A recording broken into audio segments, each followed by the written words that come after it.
Pemirsa, dialog kembali kami lanjutkan, Pak Beni. Jika kemudian memang tujuan pemerintah adalah untuk menekan gejolak harga, terutama menjelang bulan Ramadan dan juga Idul Fitri. Kalau misalnya sekarang harganya masih di kisaran 40.000, ini pemerintah ingin menekan sedemikian rupa seperti itu. Apa langkah seharusnya yang dilakukan pemerintah jika memang impor tidak dirasa sebagai kebijakan yang tepat? Saya kira yang langkah yang sudah dilakukan Bulog itu bagus.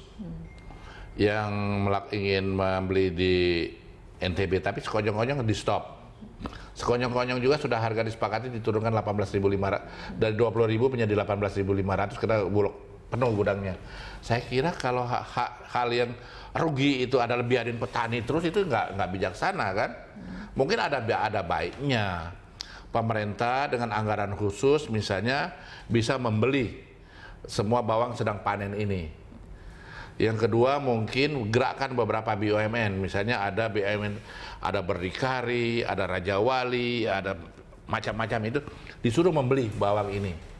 Saya kira lebih baik kita memberikan kesempatan petani menikmati harga yang sedikit lebih bagus pada saat menyelerai daripada kita memberikan membeli kepada petani yang di luar. Sebetulnya mengenai impor tidak impor itu bukan hal yang dilarang sebetulnya di negeri ini. Tapi bisa nggak pada saat panen raya jangan melakukan impor. Walaupun misalnya kemudian pemerintah berpikir ini adalah cara yang paling cepat kemudian untuk menurunkan harga bawang. Saya sudah sampai bulan 6, bulan 7 itu kan panen raya. Jadi kalau bulan Agustus, kalau bulan Juni ini harga naik, ada apa?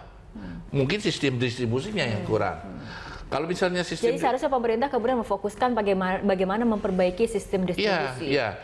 Katanya kalau saya musim hujan, saya percaya kenapa? Bawang nggak bisa dijemur, karena kan musim panas. Dan ini mengenai cuaca ini kan kemudian bisa dibaca seperti itu kan. Setiap tahun kemudian kita ketahui bagaimana masa panen raya nih bulan Juni, Juli. Kebetulan tahun ini Lebaran di bulan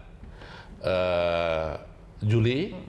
Bulan puasanya di bulan Juni, jadi artinya bersamaan panen raya, bersamaan bulan puasa, bersamaan Lebaran, artinya klop, artinya supply-nya penuh. Supply dan demand kemudian berjalan seimbang. Iya. Seharusnya seperti itu. Ya, menurut saya bisa surplus barangnya. Tapi kalau dipaksakan untuk impor juga sebagai mewakili nasib petani, kurang bijak rasanya. Ini dampaknya seperti apa dari kebijakan impor ini, Pak Beni? Ya kalau dipaksakan ya bisa saja harganya turun. Cuman saya khawatir ini ada oknum yang memberikan masukan kepada pemerintah import dan dapat izin import. Tetapi nanti dia import barangnya masuk, dia simpan. Setelah panen raya barangnya tidak ada, barangnya masih simpan di gudang, barang yang import yang murah tadi dia jual di pasar. Bisa saja begitu. Ada banyak permainan artinya seperti itu. Dan salah satu caranya adalah sebetulnya birokrasi yang kemudian diperpendek ataupun dipangkas seperti itu ya, rantai pasokan. Justru itulah, jadi ini kan bukan hanya Kementerian Pertanian saja yang harus bekerja keras menahan ini. Nah, memang Departemen Pertanian lead, tapi dibantu oleh Departemen lain. Ayo koperasinya diperkuat dong. Kementerian Koperasi jangan tidur seperti sekarang. Bilang koperasinya banyak. Yang mana yang bekerja koperasinya? Jadi koperasinya diperkuat, petani itu bergabung dalam koperasi, kebutuhan petani itu disuplai oleh koperasi, nanti dibeli oleh koperasi, si pedagang berhubungan saja dengan koperasi, satu pintu. Sistem kelola memang perlu terus. Kenapa di Cina bisa, di Jepang bisa, di Belanda bisa, koperasinya bagus. Di kita bagusnya jumlah saja koperasi banyak. Tapi yang aktif mana? Tapi Kementerian Koperasi terus bilang koperasinya bertambah. Untuk apa kita di atas kertas nama koperasi? Baik Pak Beni, kita akan sapa dulu pemirsa Berita Satu yang telah terhubung di ujung telepon. Ada Pak Andi dari Jambi. Pak Andi, silakan langsung dengan pendapatnya. Selamat pagi dengan Bapak Beni. Selamat pagi. Ya, ini begini Pak, kalau masalah bawang hortikultura nih Pak ya, sebenarnya ini permainan mafia ini Pak. Karena apa? Karena kalau memang toh sudah surplus produksi bawang kita, seharusnya itu tidak usah pakai itu impor. Karena apa? Kalau impor itu kan istilahnya mengatasi kelangkaan. Kalau sedikit-sedikit impor, nanti nasib petani yang dirugikan. Sekarang ini Indonesia nih yang jadi masalah ini banyak mafianya itu Pak. Jadi rantai-rantai itu pemerintah harus bisa menangani. Karena yang namanya petani, setiap panen raya pasti itu dirugikan.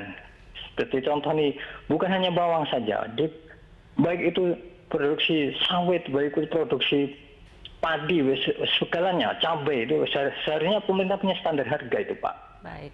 Itu saja Pak yang saya sampaikan. Baik. Terima kasih Pak Andi dari Jambi. Terima.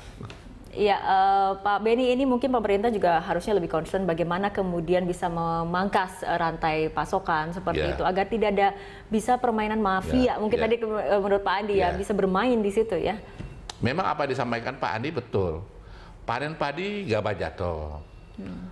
Panen jagung harga jatuh dan sebagainya. Jadi ini memang harus bersinergi antara Departemen Pertanian sebagai sektor daripada yang budidaya, Departemen Perindustrian juga yang menggunakan untuk banyak pemakaian industri, koperasi sebagai petani bergabung dalam koperasi dan sebagainya, ini bergabung menjadi satu. Tetapi jangan lupa kita jangan hanya membangun hanya produksi, tapi infrastruktur setelah ini juga harus dibangun. Pasar sebetulnya harus dibangun, bagaimana pakai ruang pendingin dan sebagainya. Bagaimana di pasar juga tidak keliwat panjang. Kenapa di pasar induk itu nanti dari bandar dari Jawa itu atau dari NTB atau dari mana masuk pasar induk. Baik. Artinya ke depan ini prioritas yang harus dilakukan, langkah yang harus diambil oleh pemerintah. Di satu sisi harus memang melindungi petani dan juga kemudian di satu sisi juga untuk melindungi konsumen. Ini seharusnya seperti apa? Mata rantainya dikurangi. Mata rantainya harus dikurangi. Lalu sistem stokis harus diperbaiki. Ya kan? Lalu sistem budidayanya bagaimana kita ditingkatkan dan sebagainya. Bila perlu kita jangan hanya mengimpor, bagaimana bisa nggak sekarang 1,1 tingkatkan menjadi 1,2, 1,3, lebihnya kita ekspor. Oke, ya kita harapkan pemerintah bisa kemudian memperbaiki sistem kelolanya, sistem tata niaganya, tadi infrastrukturnya juga betul. Seperti itu ya Pak. Jadi petaninya mendapatkan pendapatan yang lebih, mempunyai daya beli, akhirnya menggerakkan ekonomi lain. Jangan petaninya dimarginalkan terus, ya mereka nggak bisa apa-apa akhirnya. Akhirnya orang tidak ingin bergerak di sektor pertanian. Coba lihat, tidak ada anak muda yang mau turun di pertanian sekarang. Baik, kita harapkan dengan sistem ataupun kebijakan sekarang tidak membuat orang ataupun generasi muda untuk kapok ya menanam bawang merah seperti Bukan hanya bawang merah, padi bagaimana, jagung bagaimana dan sebagainya. Oke, baik. Pak Beni, terima kasih telah berbincang bersama kami dalam Dialog Jurnal Padi. Kita harapkan harga bawang segera turun ya Pak ya. Bukan turun, harganya wajar. Wajar. Oke, terima kasih Pak.